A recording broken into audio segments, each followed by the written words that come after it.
There is a photograph taken in the city of Ordos, in Inner Mongolia, sometime in the last decade. A grand public square, paved in polished stone, flanked by museums and government towers and apartment blocks rising 20, 30 stories into a pale northern sky. The architecture is confident, expensive, modern, and the square is empty. Not quiet, empty. No children, no traffic, no vendors, no pigeons even. Just a vast and immaculate civic space built for 1 million people and occupied by almost none of them. That image went around the world under a single phrase, Ghost City, and it was treated as a curiosity, a strange Chinese anomaly, a one-off mistake in an otherwise unstoppable rise. Now understand what that photograph actually was. It was not an anomaly. It was a preview. Because in the years that followed, that same scene, the gleaming tower with no lights in its windows, the boulevard with no cars, the mall with no shops open, was quietly reproduced across the largest country on Earth, hundreds of times, in a building program so vast that it has no precedent in the history of human civilization. And the official story, for 30 years, was that this was the sound of a nation arriving. The greatest urbanization in history, a miracle of concrete and ambition. But that is not what is actually happening. Because China did not build all of this, because its people needed somewhere to live. It built all of this because the building itself had become the point. And what happens to a country that spent 3 decades treating construction as wealth, when it finally runs out of people to put in the buildings, tells a story that goes far beyond empty apartments and unfinished towers. This is the story of the biggest boom ever recorded, and the quiet, structural, almost unspeakable problem hiding inside it. A civilization that poured more concrete in a handful of years than the United States poured in the entire 20th century, and then discovered that it had built a future for a population that was already beginning to disappear. If you have been watching this story carefully, you already sense that something does not add up.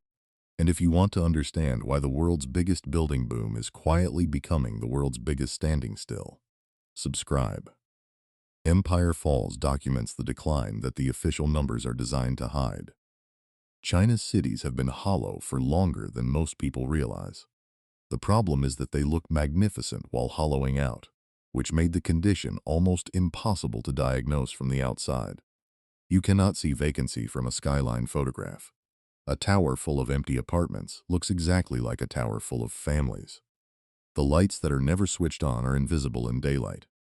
And so for years, the West looked at the forest of cranes over Chinese cities and saw strength, saw the future, saw a country building itself into the dominant power of the coming century. What it was actually looking at, in a great many cases, was not housing. It was a financial instrument that happened to be shaped like a building. The numbers are clinical and worth stating plainly. Over roughly 3 decades, China built housing on a scale the world had never seen. At one point, constructing the equivalent of entire major cities every single year. Real estate and construction grew to account for somewhere around 1/4 of the entire national economy. An extraordinary concentration, far higher than in almost any developed nation. Estimates of empty, unoccupied apartments run into the tens of millions of units, by some counts enough to house the population of an entire large country. There are towers that were sold before they were finished before they were needed, and needed by no one who actually intended to live in them. Because, here is the thing the growth story never explained clearly. For hundreds of millions of Chinese families, an apartment was never primarily a place to live. It was the place to store wealth. In a country with limited investment options, a tightly controlled stock market, and capital that could not easily leave, real estate became the national savings account. People bought second apartments, third apartments in cities they had never visited and never would, not to occupy them but to hold them, empty, as a deposit box made of concrete. An occupied apartment, strangely, was often worth less than an empty one, because emptiness meant it was unused, pristine, ready to resell. An entire civilization came to treat housing not as shelter but as currency. And currency only works as long as everyone agrees it has value. What makes this more than an accounting problem is what it reveals about the foundation of the whole system. The buildings were not really built for people. They were built for growth. Local governments across China funded themselves not primarily through taxes, but through selling land to developers. The developers borrowed enormous sums to buy that land and build on it. The buyers borrowed to purchase apartments off plan, paying for them before a single brick was laid. And the national growth figure, the number the entire political system was organized around delivering, was fed year after year by this churn of land sold, money borrowed, concrete poured. Every actor in the chain had a reason to keep building, whether or not anyone needed what was being built. Growth was not the result of the construction. Growth was the reason for it. There is a particular kind of place this logic produced, and it became the symbol of the entire era, the new district. Local officials, judged on the growth they delivered, would designate an expanse of farmland on the edge of an existing city and announce a brand new urban zone. Roads would be laid, towers would rise, a museum, a stadium, a government complex, a ring of apartment blocks, all built at once, all built fast, all built on the assumption that the people would come afterward. Sometimes they did, often they did not. And so the country filled with districts that had everything a city needs except the one thing a city actually is, which is people. Streetlights switching on at dusk over empty avenues, shopping centers with marble floors and no tenants. The infrastructure of a city without the city. And this is where it becomes more unsettling, because the story of China's empty cities is not simply a story about China. It is a story about a pattern, one that has appeared before in every economy that ever confused building with wealth. A place discovers that construction creates growth. It monetizes that construction relentlessly. And then it keeps building long after the real need has been met, because the building itself has become the engine that everything else depends on, until one day it is producing structures that no one needs, financed by debt that no one can repay, justified by demand that no longer exists. Japan did a version of this before its lost decades. Spain did it before 2008. Ireland did it. The United States did it with its own housing bubble. China simply did it at a scale, and with a degree of central coordination, that dwarfs every previous example combined. If patterns like this fascinate you, hit the like button. It tells the algorithm this kind of investigation deserves to stay visible.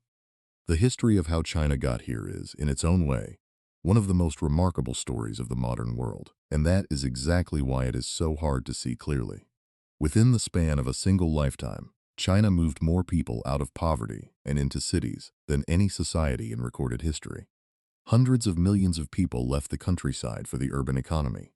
That migration was real, the need was real, and for a long time the building boom was a genuine and rational response to it.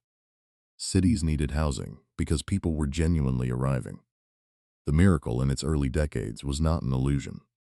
It was one of the great achievements of human organization. But a system built to meet enormous demand does not easily stop when that demand begins to fade. The machinery of land sales, developer borrowing, and growth targets kept running at full speed, even as the Great Migration slowed, even as the cities filled, even as the obvious need began to thin out. The building did not stop because stopping was unthinkable. Too much of the economy, too many local government budgets, too much of the national growth figure, too many ordinary families' entire life savings were now resting on the assumption that property values would keep rising forever, and that construction would keep delivering growth forever. And so the country kept building, past the point of need, into the territory of pure for financial momentum. What the later years of the boom produced was something the early years never intended. The second layer of the pattern, the layer the official growth figures will never show, is that the relentless overbuilding actively undermined the very thing it was supposed to create. Developers borrowed against future sales to finish current projects, then borrowed again to cover the borrowing. When the largest of them finally could not pay, the consequences rippled outward through the entire system. Ordinary families who had handed over their life savings for apartments in towers that were never completed found themselves paying mortgages on homes that did not exist, in buildings frozen half-finished against the skyline, rusting cranes hanging motionless over concrete shells. The quality of much of what was built compressed under the pressure of speed and cost, producing a phenomenon Chinese citizens themselves named with bitter precision, construction so flimsy it was compared to the soft, crumbling residue left over from making bean curd. The country, in its rush to build wealth, had in many places built something closer to a liability. The testimony from inside the system is consistent, and when people speak honestly rather than for the record, remarkably candid. A property analyst who spent years tracking developer balance sheets described the situation in terms that were difficult to argue with. For a long time, he said, the entire industry ran on a simple belief that prices only ever went up, so it did not matter how much you borrowed or how much you built, because tomorrow's sale would always cover today's debt. The whole thing worked as long as everyone believed it. The moment people stopped believing prices would keep rising, they stopped buying empty apartments as investments. And the instant they stopped buying, the developers could not repay. And the instant the developers could not repay, the local governments lost the land sales they lived on. It was never really a housing market, he said. It was a confidence machine. And confidence is the one thing you cannot pour out of a cement truck. This observation cuts to something deeper than real estate economics. It cuts to the question of what a city is actually for. A city, historically, is an engine of human life, a place where people are born and work and argue and build futures, where the buildings exist to serve the living. China, in the furthest reaches of its boom, inverted that relationship. The people came to exist to serve the buildings, to buy them, to finance them, to validate the growth they represented. And a building that exists to be financed rather than inhabited is not really architecture. It is a bet. Strip away the bet. Strip away the belief that the empty tower will be worth more tomorrow, and what remains is exactly what the photograph from Ordos showed all along. A magnificent, expensive, immaculate space with no human reason to exist. And beneath all of it sits a problem that no amount of building can solve. Because it is not about buildings at all. It is about people, and there are starting to be fewer of them. After decades of policies that suppressed the birth rate, China's population has begun to shrink, crossing into decline for the first time in generations. The country is aging rapidly. The vast cohort of young people who were supposed to grow up, move to the cities, and buy all those empty apartments is smaller than the generation before it, and getting smaller still. This is the arithmetic that no growth target can overrule.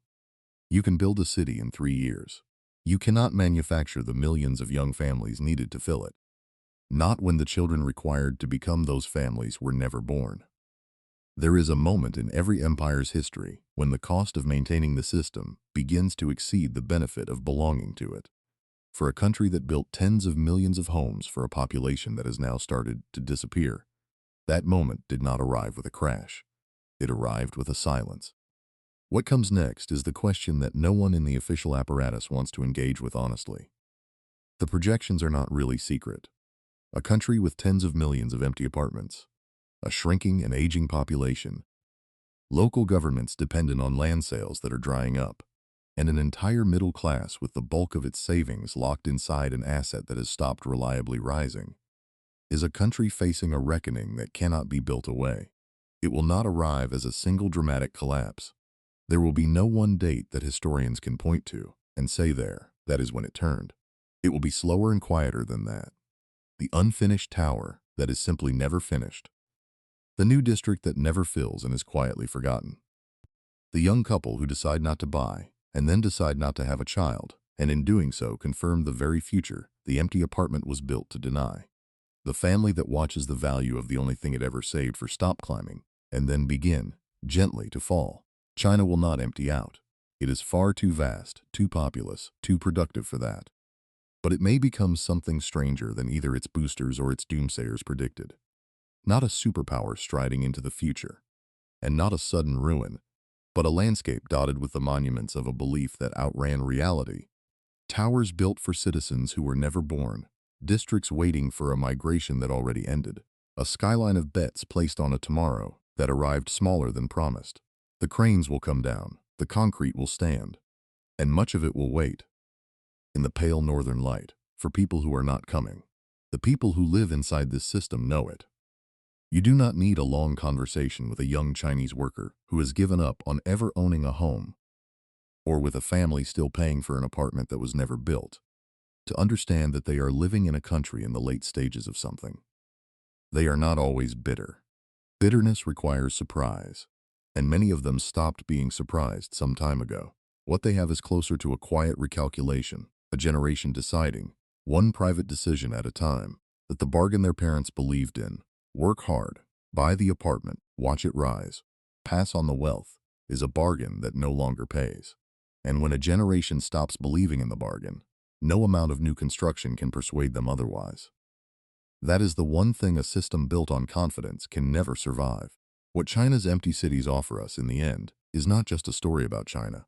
It is a diagnostic tool, a way of asking, of any economy that measures its health by how much it builds, the question that those gleaming empty squares can no longer answer in the affirmative. Is this building because people need it, or because the building itself has become the point? Is this wealth, or is it only the appearance of wealth, poured in concrete and waiting for someone to arrive and make it real? Is this a city, or is it a bet on a future that the present can no longer guarantee? The answer across much of China is no longer comfortable. The skylines are taller than anything the world has built before. The ambition was real. The achievement was real. The rise out of poverty was one of the genuine wonders of the modern age. And underneath all of it, the one thing that could have justified the towers, the people to fill them, and the growth to need them, is quietly draining away, as certainly as the confidence that once made an empty apartment feel like a fortune. Empires do not fall in a day. They fall in patterns, and the pattern China is following is one of the oldest there is. A civilization discovers that it can build, monetizes the building until the building becomes the wealth, and keeps building long past need, until it is left with monuments to a demand that no longer exists and a generation that no longer believes. It happened to economies before China. It will happen to economies after China. The scale changes. The skyline changes. The particular flavor of the ambition changes. The pattern does not. Tell us in the comments which country you think follows this one. And subscribe. The next chapter of Empire Falls is already being written.